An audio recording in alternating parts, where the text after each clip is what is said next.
have a God that makes sure that we know he's not, okay. I don't like what my hair looks like, and there's nothing I can do about it. What?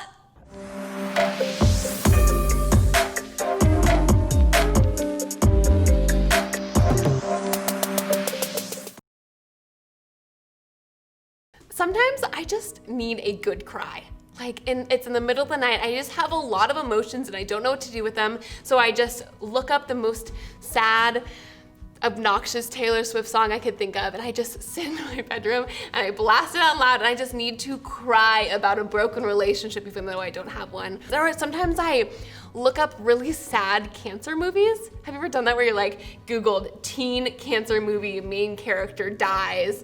I love those movies. There's something about the emotion you feel at 3 a.m. when you're just going through what they are going through, and I just am sobbing my eyes out. Maybe you're like that, maybe you're not. But I feel like loneliness is this emotion that we have, and the only way I can feel like to describe it is when I'm listening to Taylor Swift or a sad movie in the late hours of the night. It's a really complicated emotion. Loneliness is something that I feel like so many other emotions kind of boil down to this, and it's this feeling that we have. And I might not be going through a breakup, and I might not have a family member close to me pass away from cancer, but it's this emotion that we feel when we're going through a season of just feeling alone. And have you ever been like somewhere where there's so many people around you? So many people. We're in this age where you can talk to anyone instantly all the time.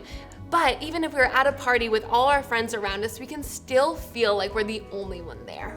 And loneliness does this, and it's almost like this trap too. Once we feel this way, once we start feeling like that no one cares about us and that we're the only person in the room, we don't have a friend group to surround ourselves with, we dig ourselves further and further down this like rabbit hole where we just feel that we're like rejected, that no one likes us, no one wants to be there for us, and so then we just kind of pull away more and more. Maybe it's your friend group, they made a group message without you. And maybe it could be totally accidental, but all of a sudden you just think they intentionally don't like you. And you can have tons of friends that are at a party and they didn't invite you to sit at their table, and all of a sudden you think, man, they don't want me there. I've talked to some of the most popular, loved people, around, and for some reason they still feel this way of being alone. And that's one thing. Or you're too and you're like, Ashley, I wish I was like that. I wish I thought I was alone. I'm actually alone. I don't have friends. I don't even have friends to send a group text message to. I'm taking all these online classes and I have no one to meet, and I don't know how to meet them, to make friends. My parents don't understand me. I literally am alone, and maybe that's where you are too. What do we do when we're in that position? When we feel that no one around us cares for us, maybe we are surrounded by people and we just feel this way, maybe we don't actually have anyone to turn to. In those seasons, guys, we can turn to our God. We have a God that created you, all right? You're standing here and it's so obvious you were created by something, and that God created emotions. He knows what you're feeling and why you're feeling it. So you can turn to Him always. Psalms 56 says this: "You keep track of all of my sorrows. You have collected my tears in your bottle. You have recorded each one in your book." We have a God that is with you, a God that cares for you deeply, that not only created you, but cares and loves you deeply. And He's with you right now. Jesus, the Son of God, He came down and He was with all these people, and as He was about to leave, literally He was about to leave His disciples, He says this to them. He says, "Behold, I will be with you always to the end of age." And it's crazy because it's like, how is He going to be with them always when He is physically leaving?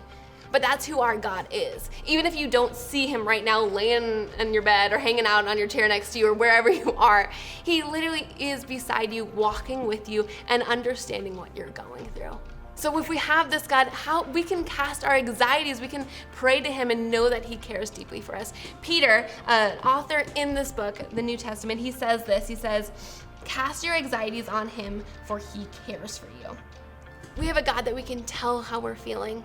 Let Him know what we're going through. If we draw near to Him, He will draw near to you. And so in those times when you feel alone and that you have no one you can reach out to, know you have Him.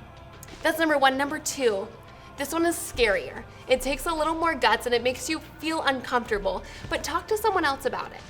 If you have a friend, a sibling, a parent, a small group leader, tell them how you're feeling. It's crazy because words, once we speak them aloud, I feel like they kind of lose their power over us. When we feel really alone and we just keep letting this emotion dive deeper and deeper within us, when we tell someone about it, they can point out, man, how we're not alone. They can point out all the friends that you have, the person that you can trust with your secrets, all these things.